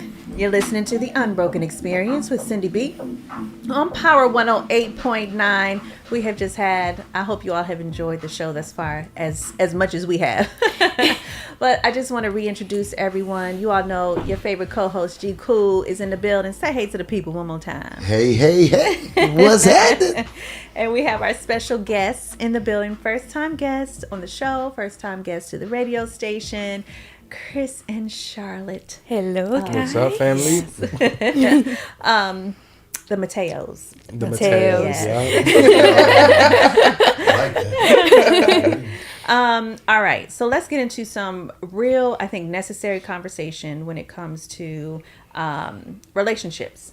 And regardless of whether you got two entrepreneurs coming together in a relationship or you have one corporate, one entrepreneur, one stay at home, one worker, whatever it is, it's always going to involve relationship that you have in business, whatever that looks like. It doesn't necessarily have to mean entrepreneurship. So I want to talk, I made a post, I think the summer of last year, or maybe right after the summer. It was just a very heavy time for me professionally. Professionally, things were going great. But when you're doing well, you know how the attack comes, right? I think everyone knows that. And so I was like, man, my purpose doesn't align with my nature. Okay, my purpose doesn't align with my nature. My nature, I'm an introvert. I like to be left alone. I don't really like to have dealings with people. I'm a loner, all those things. And my purpose requires me to be present, be around multiple people, speak into other people's lives, take on, their energy, and balance, not taking it really, in. And I find that not necessarily people have that exact same experience, but when you're on that journey within your purpose or your passion, I'm just going to say purpose for the rest of the night, but interchangeable. What has been you all's experience when it comes to following your dreams? And let's talk about the challenges first before we bring it into the relationship. Some of the challenges that have been disappointing, not the regular challenges, financial and things like that, but some of the challenges you've experienced that have really been like heartbreaking. It's to me, it's been people. So like in business, you always feel like you're one person away or one deal away from an opportunity that could change your life. Yeah. And I've been an entrepreneur for 12 years, and the first half of that journey was very hopeful and very, wide-eyed, eager for the success and what's going on and what we're going to do. And it became very apparent to me after I was actually going through the process of like, okay, I'm trusting this person, and like people will come into our lives and into my circle, and me being the CEO and the leader and the visionary, I would be the one bringing people in because I was so loving and so caring about stuff. And it would always end up, people would hurt us, people would backstab us, people would say they were going to do something, they weren't able to do it. So it just became a lot of like hurt, pain from the people, you know what I mean? And that was the biggest transition of like bringing her in and learning. She's really good with people. Like she's just HR. So like she was able to read somebody and be like, we can't trust that person like day one, like minute one, you know what I mean? And I'll be like, no, but he's such a great guy. He learned. Yeah, like, no. And I'm like, all right. And then for sure, like a few months later, something would happen, and that everything she said was the right. So like I've learned more and more now to trust her instinct and my team's instinct around me of like people and like not being so trust. Because me personally, I love to see the good in people because I made mistakes. In people like always. I'm someone I come from trauma. I've come from the hood. I come from nothing. So like I always like to see like the best in people. Like yo, you could make it. Like you could be from nothing and come to something. So like I don't like to focus on that negative aspect of that person, which is actually my downfall, because then they end up using that against me. Sure. So that to me is like the biggest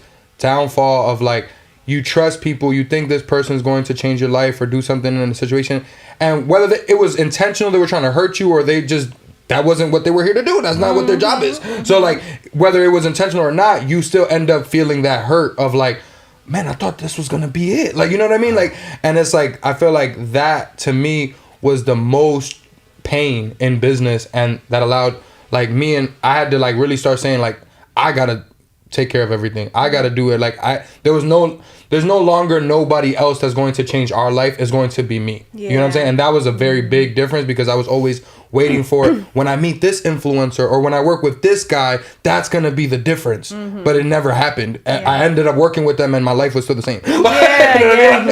It's solidarity to listen when you heard it from your spouse in business, because that can be a thing that people don't do. Like I didn't do that well. What's that? I didn't listen to my spouse.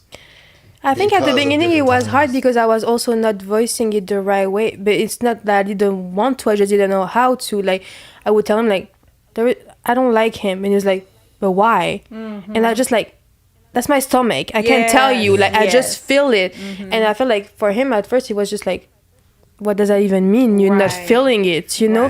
Like, and I feel like I had to kind of do this work also within me of like, explain what do you mean when your stomach tells you no, because like I never had to convince nobody that I was right. Like I just used my stomach telling me things for myself, like I don't feel you, I'm not gonna go towards you. But when you actually have another people that your instincts influence, you have to actually also be able to voice like what is it that you don't like about that person, what is the feeling that they're actually giving you. Yes, your stomach is telling you no, but like what are the descriptive things that they've done that make you feel that way? And I feel like that's what are the red flags, right? And I feel like I had to work really hard on actually being able to voice that to him, like identify what's the orange flag, what's the red flag, what is it that like makes me feel uncomfortable, so that then it could be more attentive to those points. And even if he was not necessarily shutting this person out and be like, oh, my wife had a bad feeling about you, it's over. At least being aware of it and paying more attention, and maybe also seeing things that he would have not seen on his own. But now that I pointed at that, it's like,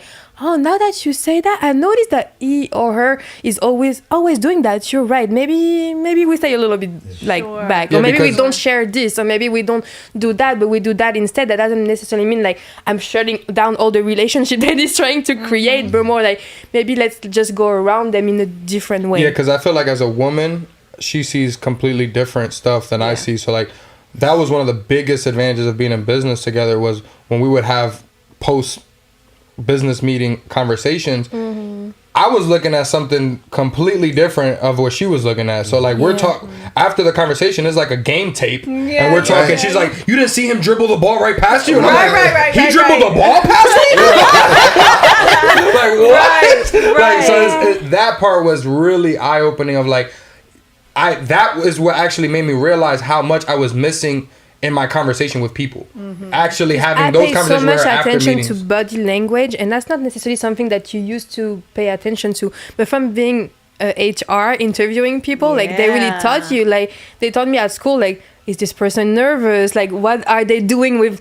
Are they lying to you? Are they like looking away? Are they shy? Are they closed? Are they open? Are they coming towards you? Like, what are the signs that you show through the body language, right? So it's really something that I pay so much attention to, like, and especially me coming from France too, where at first my English was not what it is now. It's still not perfect. I still have work to do.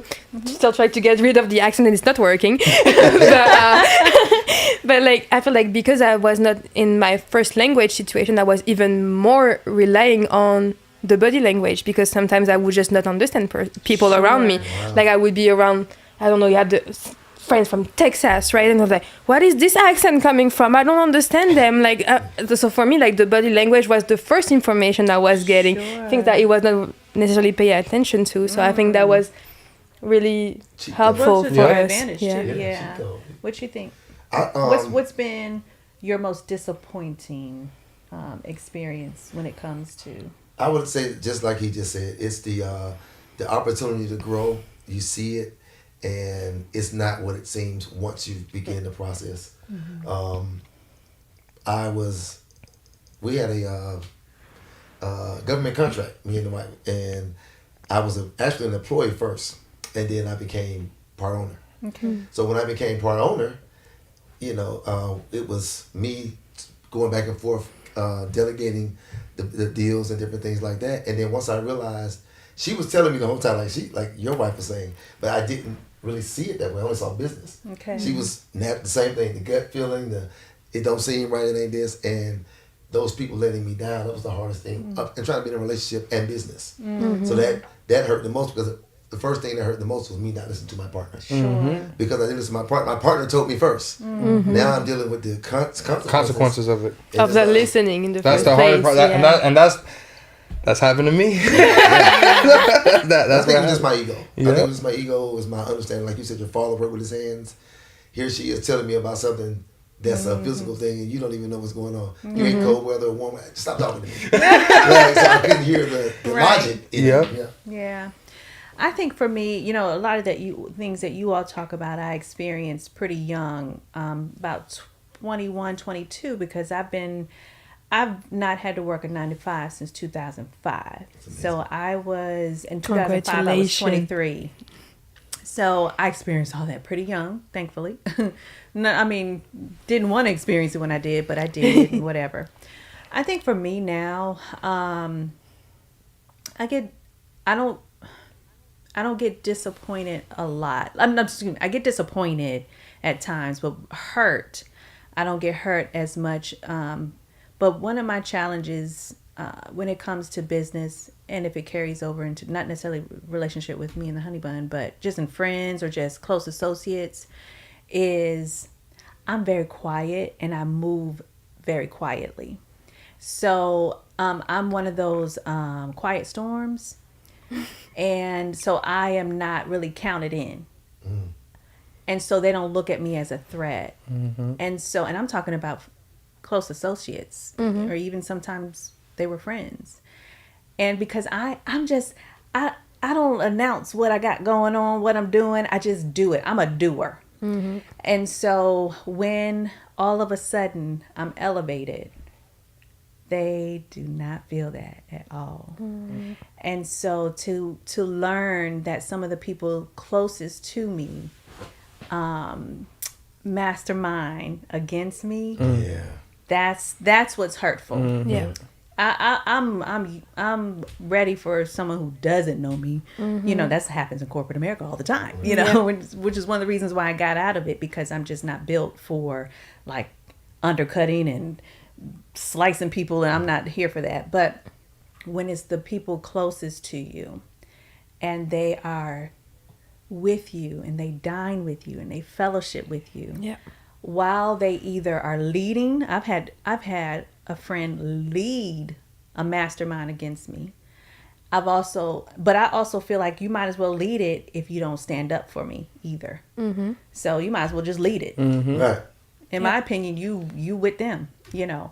And so that's been the most hurtful part. And I just keep on trucking. I don't even address, I just keep on trucking, but it is hurtful. And especially when you're trying to be a good person, that you genuinely know that like whatever you're doing with a good heart. And the success that you get it because you've been a good person, but you have people around you that look at you and like are jealous or like trying to like hurt you in some way, and you're like, I've done nothing but be loving, supporting, encouraging, and it feels like a slap on the face. And I feel like he gets disappointed by people in general, that because he has high expectation from people. I don't get that disappointed, but for me it's more like what you're describing, like the let's go and like kind of manipulate other people into this spectrum. How can we you're like, how can we I can hurt you more and be more impactful because I'm gonna bring other people in, and that this all like, I'm plotting against you. That's really the part that hurts me. Like, I'm okay with human being flaws. I accepted it. It's okay. We're not perfect. I'm gonna be disappointed in you. The same way I'm disappointing in myself. Like, I feel like some of the biggest challenge I had as an entrepreneur was the disappointment, not in others, but in me, where sometimes I felt like I had higher expectation of myself, that I should have done better. I could have slept less. I could have worked harder. I could have done like, I feel like I'm harder on myself than I'm actually hard on other people. But like for me, it's the plotting thing that really disturbs me and hurts me. It's like, you can hurt me by accident and it's okay. It's still gonna hurt, but no problem. You're human. It's cool. We're all human. But like if you're plotting to hurt me, that's where like now like you woke up something in me. You're not ready for it. But that's what they don't realize when you're doing that to a person who's genuine, who intentions are very well, and doing my thing. You know, I stay in my lane, so I know I do my lane well. When you're doing that, you don't do anything but make us stronger. That's the thing. Like, you think you trying to shut us down. Just pillow talking, popping off. Yeah. Oh, don't do that. That motherfucker don't know what they talking about. Like, I'm very honest in that when I see it. I like where you just put it. Like, you just gonna keep going. Yeah. We were speaking about the what she just did, and I spoke about telling people and putting it out there. And I don't know if they know. Yeah, I'll let you tell them. It's your thing. You know what I mean? I'm just a part of it. We want to know everything now. Gotta give you your flowers. Thank you, G. You know what I mean? But when I saw it, I was like, here you come. Here you come. But you just don't know that I know what you've been doing. And you've been plotting against me, and you had no idea of my intellect. So I try not to, and it's my fault. Some of it's my fault. Like she said, she's just a doer. I'm the same way. I'll just be like, I won't let you know that I know. Yeah. I'll just keep moving. But that's the thing to me. It's like being humble, but like being humble is not necessarily always a good thing. Like, I feel like being humble is sometimes also just like saying like, I'm not proud of who I am and what I've accomplished. And that's like, is it fair? No, I've worked hard for it. Why am I not able to actually voice it? That shit in your face. Like, I have that. I have that. Oh, I'm gonna let you know I can do this. Yeah. That fire that I have, that other ego. See, I used to be like that until I realized that people who are like that, the manipulators, the masters, they're gonna be like that. They got the energy, and they can have a lot to lose too. But because they're still coming from, and I understand it's rooted in something they haven't healed. That's the only reason why I move the way I move, which is not address it, right? Unless if it gets to a legal matter, that's different. Yeah. But if it's just emotions, I always know that it will subside because I know that I'm moving right. I know that I always keep receipts. I do most things in text messages or emails for a reason. I always have receipts, and I never put in anything in writing that I care about being shared. Period. I learned that a long time ago. But we all had to learn this lesson the hard way, right? Listen, I learned the hard way, but at least I was in my 20s, you know, when I learned that. But yeah, it's just one of those things that I don't understand, because I could never go at someone like that. I think that people a lot of times, and this is something that I reflect on now, and as I've been growing and doing more bigger business, is we don't want two sides. There's two sides to every picture, right? So it's like you're like, one, you're looking at it like, damn, they're plotting against me and like they're hating on me and all this type of stuff. So it's like we get that defensive and that energy of like, what did I do to you type of stuff. But then also is like, as I've worked with bigger people and bigger opportunities and things that have come my way, when they've let me down, I have now switched that thought pattern of like, what did I do that wasn't at the level that they need? And what is it that I need to do to keep leveling up and keep building to get to whatever the opportunity is that they didn't, it didn't work out, whatever I thought it was and whatever they thought it was. We started with the right intention of wanting to do this, but it didn't get there. What happened that I was a cause of? You get what I'm saying? And I feel like that's also very important when the biggest, every time you point a finger at somebody, there's going to be another one pointing at you.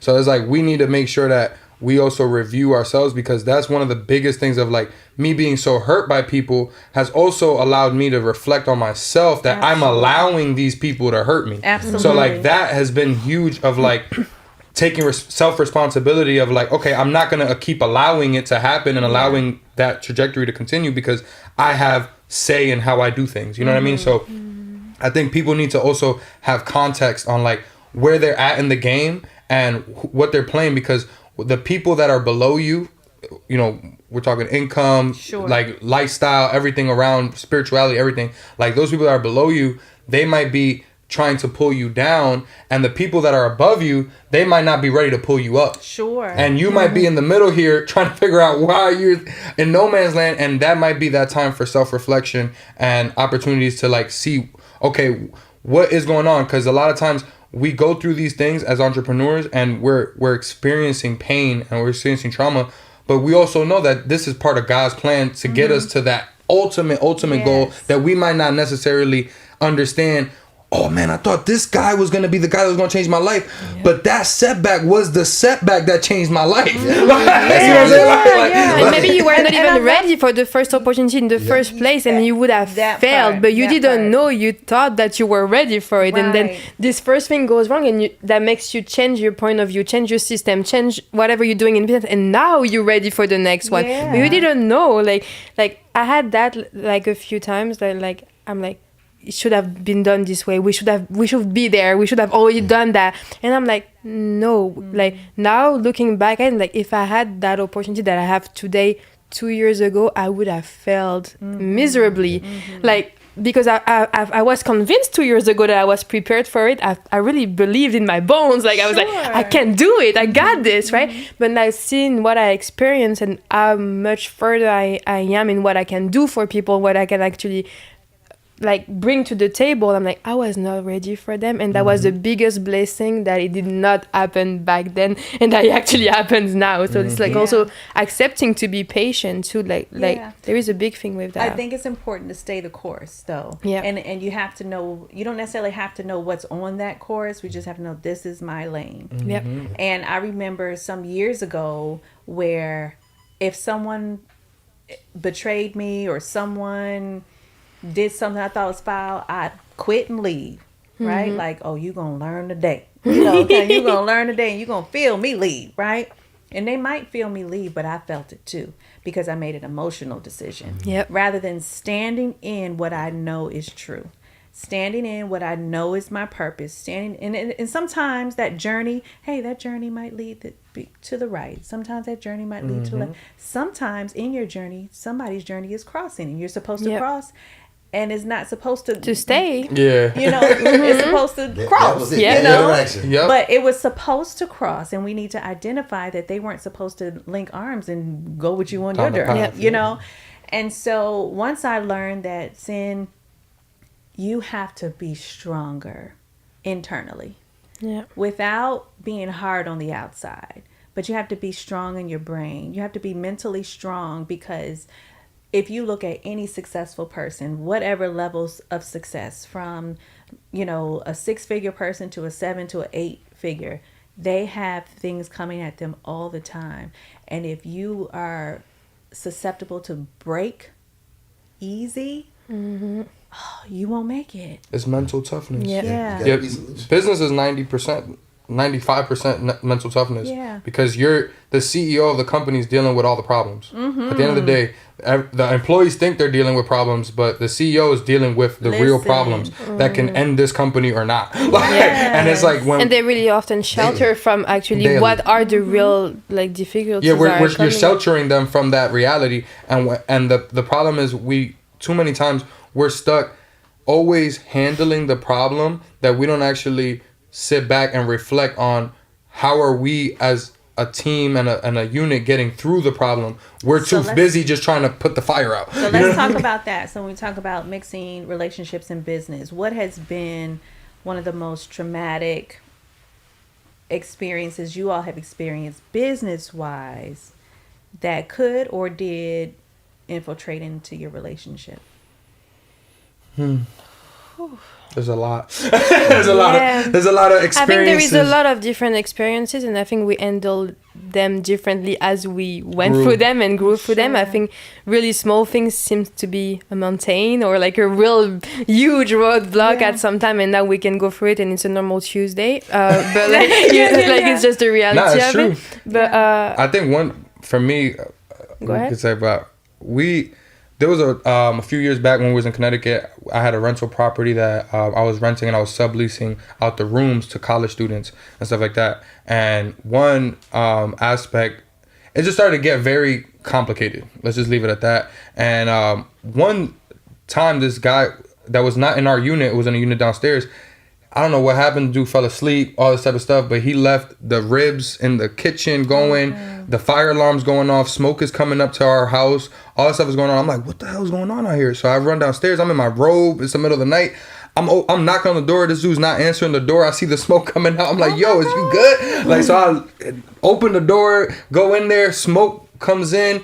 I go to the kitchen, the dude's knocked out on the couch. I'm like, yo, the alarm's ringing, like everything's going crazy. is I'm like, yo, what's knocked going on out. with you? Not And I moving. guess he was on drugs or something happened. Sure. And I'm like, yo, what's going on? And I go to the kitchen where the stuff is happening, and I'm like, yo, this thing is burning. Like, we got to move this thing. So like, I try to help him get the stuff out, and I actually dropped the stuff. Like, it was ribs in like boiling or whatever, and I dropped it, and all of the water landed on my legs. It was the oil, not the water. The oil. It was the not oil boiling water, like the grease from the grease, ribs, like, basically. so all of that burned my legs and made like boils of like yeah. things on my thing. And that's literally after that, it was like 1 a.m. and we called the cops. They came, you know what I'm saying, all this stuff. And I went upstairs and I just talked to her, and I was like, why are we doing this shit? Like, I'd rather pay rent. Like, at this point, this is too much for me to handle and stress about other people's shit. Like, when like my life and your life is in danger over their decisions. Like, I don't have enough bandwidth to deal with this stress. You know what I'm saying? Like, I could deal with our stress. I could deal with our team. I could deal with clients. I could deal with all that. But like, me sleeping and like somebody trying to burn the house down in the middle of the night, like, I don't have enough bandwidth to deal with that stress. You know what I'm saying? So to me, that was one of the most traumatic boiling point moments, where it was just like, we had to deal with all these tenants, all these people that we're trying to help them. Like, they can't get rooms, they can't get apartments because they don't have credit, they don't have anything. Like, I got the apartment, I got the opportunities, and then they come back and talk junk about us, and they say we're trying to rob them and we're trying to do this stuff. And it's like, bro, you couldn't get a house even if I paid you to go get a house. You couldn't get a house. So like, how are you saying I'm playing you? Like, this doesn't even make sense. You wouldn't have nowhere to live. Right. So it's like how are we arguing over this situation? So it's like, and it's just things like that where it's like, those were the first things when I started to learn about people, because I was living with people, and those were my customers and my tenants, and I started to realize that people aren't really aware of what you as the business owner and the person who's making their life a reality. They don't understand the difficulty to construct that reality. They think it just came like this, but they don't understand that someone had to make sure that rent was paid, those utilities were paid, everything was looking good, everything was given the opportunity. And giving the opportunity. So it's just like, those things to me were one of the biggest things that like I knew at that moment I had to make a different decision to help us, you know what I'm saying, and not help anybody else. What would you all say? I'm gonna start with you, G. When it comes to relationships and business, what would be your advice when you're dealing with something challenging in business, whether you all are in business together or one of you all are, or it's just one, because it's going to be business regardless of whether they're corporate or not. What's your advice to those and how that spills over to your relationship? So I like to go, this new thing that I'm into is the love language. A lot of times we only use it with our mates, but it's also a big thing in business, because some people need validation in business, you know. So you only think about love language when you're interacting with someone, but often if I'm in a relationship with someone that I'm intimate with, and then we go into business together, there's a way I need to speak to you that you can hear, and whatever business ventures that we get into with whoever that person is or whatever that venture is, we need to learn how to deal with that. You spoke about what was the difference maker. As I've gotten older, I understood that my superpower is recognizing the language quickly, but I've always used it wrong. So I would tell people, if you have these capabilities, pay attention to what you can do. Pay attention and share with your mate what your abilities are, and don't judge so hard. Like, just listen. Pay attention. If somebody is extra in the meeting and you guys are talking about a plan, understand this person is extra. So there is a conflict, they will be extra. Just as much as they're, hey, let's get it done. We'll get it done right now. I got the money right here. And you know, you got those guys that if something go wrong, they're gonna panic and lose it.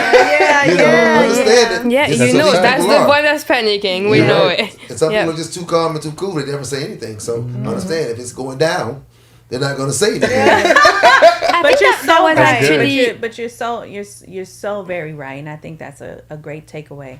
What would you all's I think it was advice be? actually one of our challenge at the beginning, and I'm not trying to blame you in any way. I guess I'm just a little bit weird, right? But like, I'm really, really feminine in our relationship as a couple. Like on a day to day at home, like I have a really feminine vibe. But like when I get into business, my energy can switch from one to another really quick, and I can become really in a really masculine energy where I want things my way, this way, the highway, and that's it. And like I know what I'm doing, and leave me alone, right? Yeah. And I know like. Because at first we were not working together, we're just in our loving relationship. So he only knew the feminine side of me that was kind of just being a lot more submissive. And then when we actually started working together, at first it was really hard. We were bumping head a lot together because like it was really two masculine energy going at each other. Like because he stays in his masculine, he doesn't move from it. That's who he is, right? But like I switched, and it was hard for him to actually like, okay, what Charlotte do I have in front of me right now? Is that my wife or my business partner? Because it's sometimes not really the same person. Right. And I think it was like tough for us, and that required a lot of communication, we actually read a book together that actually helped us a lot, which is The Way of the Superior Man, that actually taught us about feminine energy, masculine energy, being in your divine, and being able to actually be above those things too. And we learned a lot from it, and I think we applied it a lot in our business and also in our just relationship in general. It changed our relationship and our dynamic in business. I think we wouldn't be working together if we would have not read that book. I love that. I think that's a really big one. If you guys want to read something tonight with your partner, this is the book. I love that. What was the name of the book again? The Way of the Superior Man. The Way of the Superior Man. So this is a book Man. that I got put onto by Nipsey Hussle after he passed away. Okay. Like there was like a big list of like the books that he recommended when he passed away. So that was number 1 on the top of the list. So I checked it out, and it was a game changer for the relationship and for my life in general, just as a man of like, it's the way of the superior man. So it's just like just consciously thinking like a superior man of how can you be more godly, essentially. And it was very, very deep because the communication wasn't there. So we were bumping heads, but we didn't understand why. So we were just like, you just not getting it. Like, this is my business. Like, I'm trying to put you on the business. She's like, I'm trying to put you on the corporate way. And I'm like, you don't get it. To make you a corporation and not an little entrepreneur. Listen to me. I love it all. I'll say this to you all before we get out of here.